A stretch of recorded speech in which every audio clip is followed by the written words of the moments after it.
আসসালামু আলাইকুম রহমতুল্লাহি ওবারাকাতুহ। আল্লাহ রহমতে আশা করি সবাই ভালো আছেন, আলহামদুলিল্লাহ। পবিত্র কোরআনে কারিম থেকে আজকে আমরা শুনব সূরাহ আল মুনাফিকুন আয়াত 6।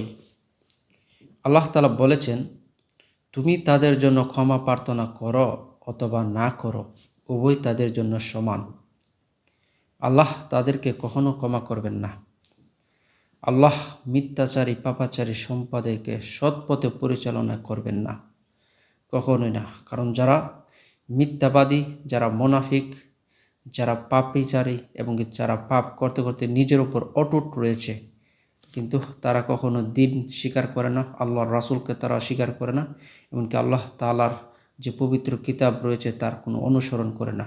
সেজন্য আল্লাহ তাআলা বলেছেন, তারা ক্ষমা চাওয়া এবং না চাওয়া উভয় সমান। আল্লাহ তাআলা তাদেরকে কখনোই সৎ পথে পরিচালনা করবেন না। আল্লাহু আকবার। তারপর আল্লাহ তাআলা বলেছেন, মুনাফিকিন অভ্যাস এবং কুফরির উপর অটল থাকার কারণে তারা এমন পর্যায়ে পৌঁছে গেছে যে তাদের জন্য ক্ষমা প্রার্থনা করা ও না করা উভয় সমান। কারণ তারা মুনাফিক, তারা কুফরি করতে করতে এমন অবস্থার উপরে তারা বসত রয়েছে, যেমন তাদের যেই কাজ করছে তারা মনে করছে যে এটাই আমার জন্য উত্তম। আর এই মুনাফিকরা গুনাহ করতে করতে, কুফরি করতে তারা এই কুফরির মধ্যেই অটল রয়েছে। আর এ পর্যায়ে তারা এমন অবস্থায় পৌঁছে গেছে, তারা ক্ষমা চাওয়া আর না চাওয়া উভয় সমান। আল্লাহ তাআলা তাদেরকে কখনোই ক্ষমা করবেন না। তারপরে আয়াতে আল্লাহ তাআলা একটা সুযোগও দিয়েছে, আসুন আমরা শুনব। আল্লাহ তাআলা তারপর তাদের জন্য একটা সুযোগ দিয়েছে। আল্লাহ তাআলা বলেছেন, যদিও এই মুনাফিকিন অবস্থায় মারা যায়, তবে যদি কেউ জীবিত অবস্থায় কুফরি ও মুনাফিকিন থেকে তওবা করে নেই, তাহলে সে কথা হলো ভিন্ন। এই অবস্থায় তার ক্ষমা লাভ সম্ভব।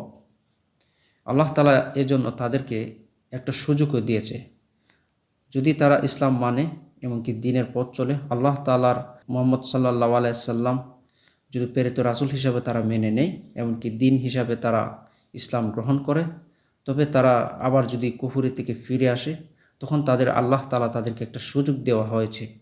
যখন তারা মাপ চেয়ে দিবে জীবিত অবস্থায়, এমনকি তারা অসুস্থ থেকে পরও যখন সে বুঝতে পারবে যে কাল কিয়ামতের দিন আল্লাহ তাআলা হবে সর্বশ্রেষ্ঠ বিচারক এবং মানত পবিত্র কোরআনে কারিম, এমনকি আল্লাহ তাআলার রাসূল সাল্লাল্লাহু আলাইহি সাল্লাম আল্লাহর রাসূল, তারা যদি মেনে নেয় যে রাসূলুল্লাহ সাল্লাল্লাহু আলাইহি সাল্লাম, তারা যদি মেনে নিত অবশ্যই রাসূলুল্লাহ সাল্লাল্লাহু আলাইহি সাল্লাম হচ্ছে প্রেরিত রাসূল, আর আমরা অবশ্যই দিন মানলাম এবং ইসলাম গ্রহণ করলাম, আল্লাহ তাআলা ব্যতীত অন্য কোনো মালিক নেই। তারা যদি এই দিনের বিশ্বাস করত এবং কি ইসলাম গ্রহণ করত, তাহলে তারা অবশ্যই কুফরি থেকে ফিরে আসতো।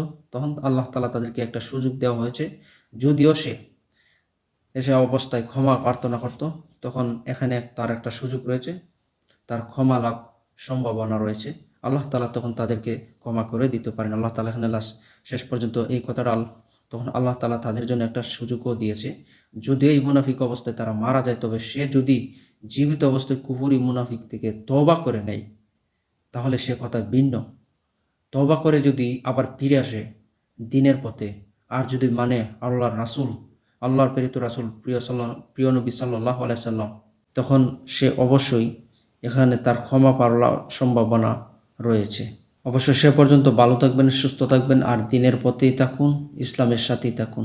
আসসালামু আলাইকুম ওয়া রাহমাতুল্লাহি ওয়া বারাকাতুহু।